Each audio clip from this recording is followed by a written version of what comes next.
Alright guys, today I'm doing a review of Superman the Ride at Six Flags New England, their intimate hypercoaster that has won 5 Golden Ticket Awards for Best Steel Coaster in the world. And do I think it deserves all those? Personally, no, but I could definitely see where some people are coming from. And I still think it's a great ride, so I'll go over all of that in this review. So you're gonna walk through the queue, find that there's really no theming, which is a shame. The best visual on the ride is easily when you're going up the lift hill. You look to your left, you look behind you, in front of you. You get probably the best view on any coaster. Yes, I would take this view over Millennium Forces, and that is this beautiful view of the Connecticut River. You could see for so long, especially when you're getting close to the top. And I don't know, something about it just feels more peaceful than like Millennium Forces view or something. I don't know. Maybe I'm just weird. I probably am. I have a lot of weird opinions. Um, but then you're gonna go down the first drop after that good view and some Superman music. The first drop, honestly, I mean it's a fun first drop for sure. It's not gonna blow you away. I'd say it's like on par with a B&M Hyper drop, like Diamondback or Behemoth or something like that. You're gonna fly through a tunnel, which I guess is a cool near miss. Didn't really do too much for me. But then you're gonna fly into a sustained weak ejector camelback. Don't go into this thing expecting El Toro level ejector on this camelback. That's later in the ride where you're going to get El Toro level ejector, but this one's still really fun. Then you're going to fly through a really fun overbank curve. Pretty good positive G's on this, especially in the second half of it. Then you're going to kind of do a pop down, getting like little floater airtime, I guess. Nothing too crazy. Then you're going to go over the best 2 hills on the ride, the third and the fourth hill.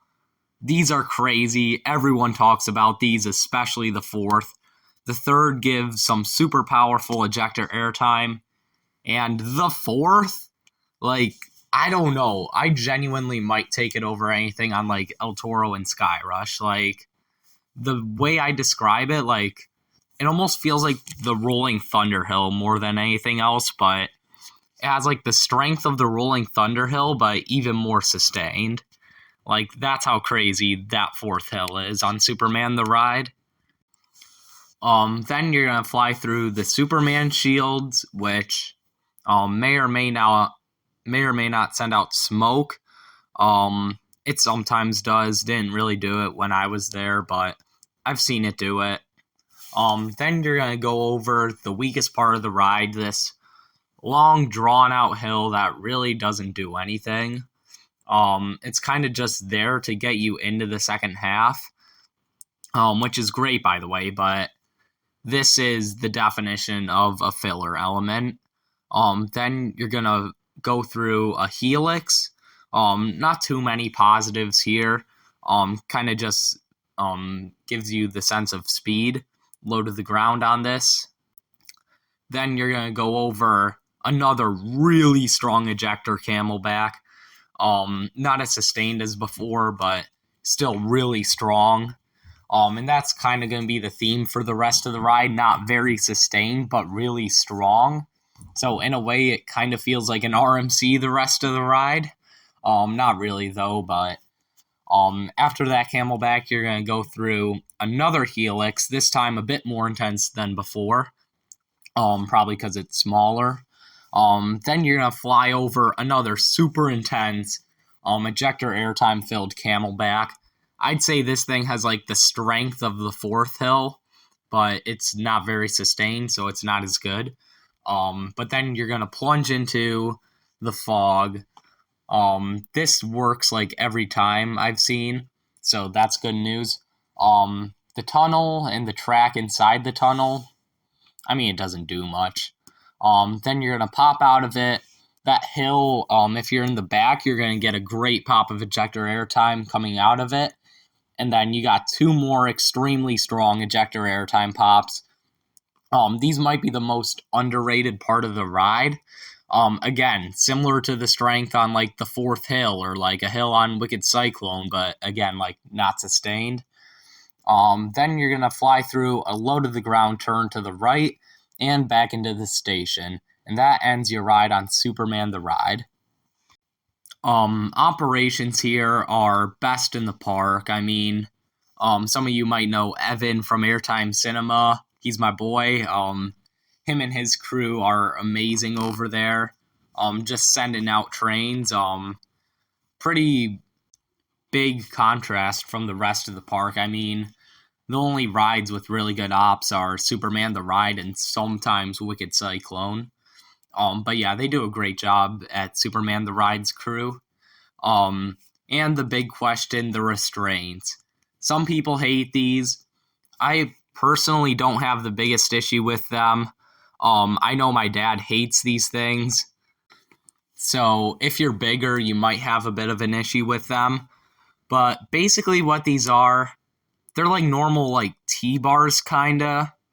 But like not really, because like the part that's actually going to hit your lap is like a lot bigger than it would be otherwise, and it's like kind of a triangle shape.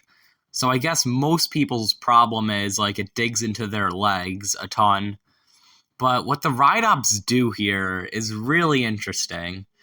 I could tell they were, and it wasn't just for me, so they weren't doing it just because I was an enthusiast or something, but they would leave a couple of inches of room in between people's legs in the bar, which I found very interesting. It's not an unsafe amount of room, don't get me wrong. Like, you're still in there good, don't worry. But, like, I think they know some people hate this thing.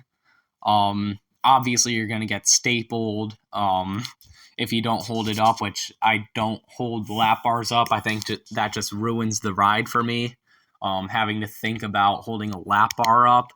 But me personally, I have a higher pain tolerance on coasters than a lot of people, especially for like thigh pain and ejector airtime pain.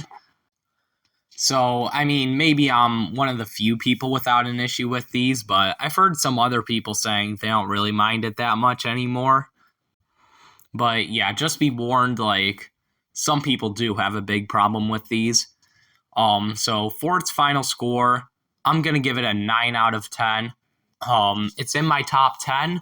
Where in my top 10? Honestly, I don't know. Somewhere between 10 and 7 is where I usually have it. Kind of flip-flopping around with Boulder Dash, El Toro, and Sky Rush. But yeah, this is an amazing ride. Is it the best in New England?